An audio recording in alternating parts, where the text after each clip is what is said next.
comienzan a hacer disparos con sus armas. Cuidado, nos vamos a ocultar, están disparando y nos tiran a nosotros también.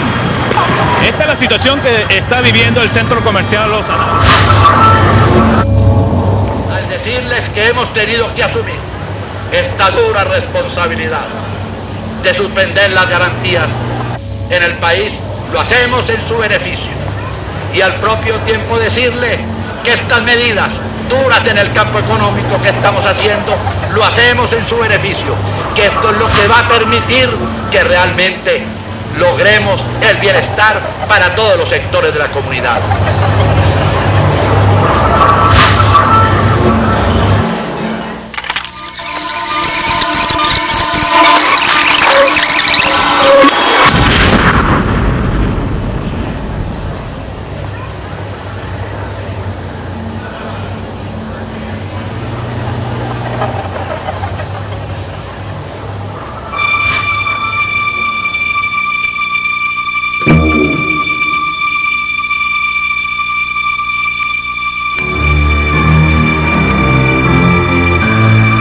Venezuela durante décadas ha sido maltratada por oligarquías que se han empeñado en perseguir sus intereses individuales, dejando a un lado el progresivo crecimiento del grito de un pueblo que ha sido víctima de políticas depauperantes de su calidad de vida y hasta atentado contra ella.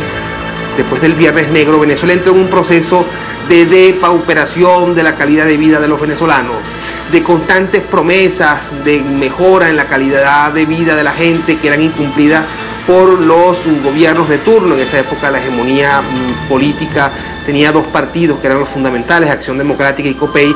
Ellos se habían turnado en el gobierno ofreciendo mejorar la calidad de vida de los venezolanos, y esa calidad de vida desde el año 79-80 más o menos no había mejorado en lo absoluto. Por el contrario, después del Viernes Negro, Venezuela entró en barrena, la calidad de vida de la gente se fue deteriorando de modo muy acelerado. El ingreso per cápita que recibe Venezuela por concepto del negocio petrolero fue disminuyendo de modo acelerado. Si uno ve esa curva, uno no se explica cómo este país no entró en una guerra civil, mucho antes inclusive del 27 de febrero. Pero en el año 1988 va a haber una coyuntura muy particular.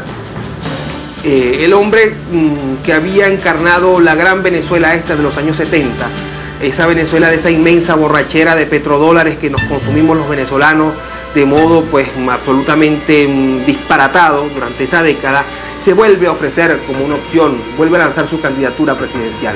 Carlos Andrés Pérez se convirtió en la persona que encarnó la posibilidad del retorno de esa gran Venezuela. Mucha gente votó por Carlos Andrés Pérez esperando que iba a ver mejorar su situación de vida.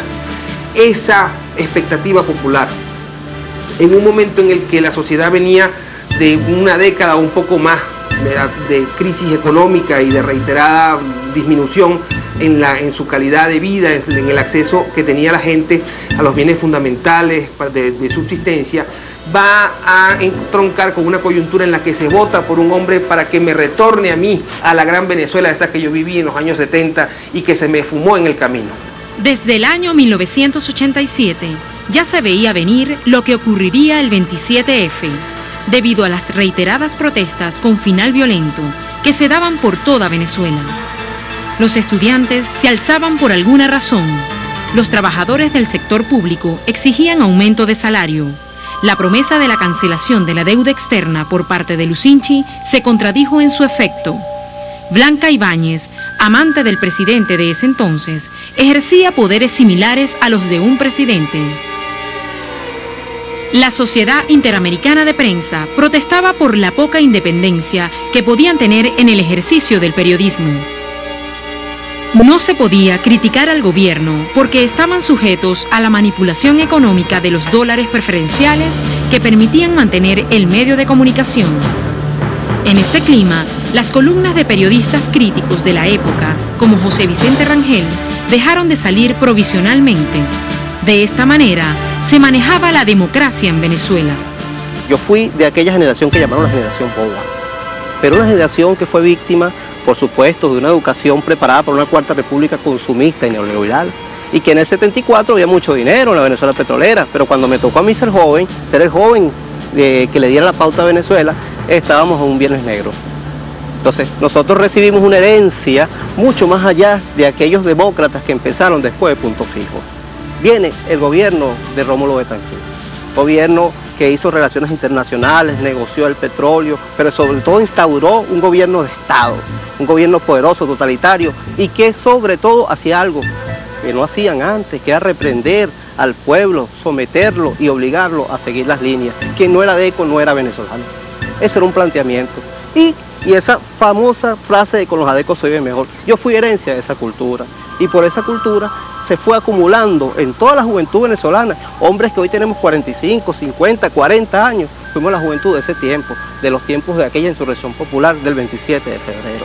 Ah, pero falta otra cosa. Vino el gobierno de Lucinchi, donde mandaba una mujer, donde la corrupción campeaba, donde había que hacer una cantidad de cosas. Este pueblo fue víctima de ello. ¿Víctima de qué? Del poder en manos de pocos, de oligarquías supuestamente democráticas. Esa herencia la recibimos nosotros. Ahora, todo eso se iba acumulando en el corazón de los venezolanos, de estos venezolanos que para aquel tiempo empezamos a ser universitarios y padres de familia al mismo tiempo. Ahora pregúntense ustedes, ¿qué razones tuvimos nosotros para que el día 27 de febrero estallara esta insurrección popular?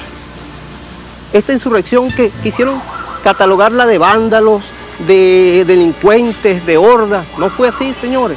Fue nada más y nada menos que el despertar de un pueblo ante una agresión que se había dado por siglos, porque venía desde la colonia, la extensión de la colonia.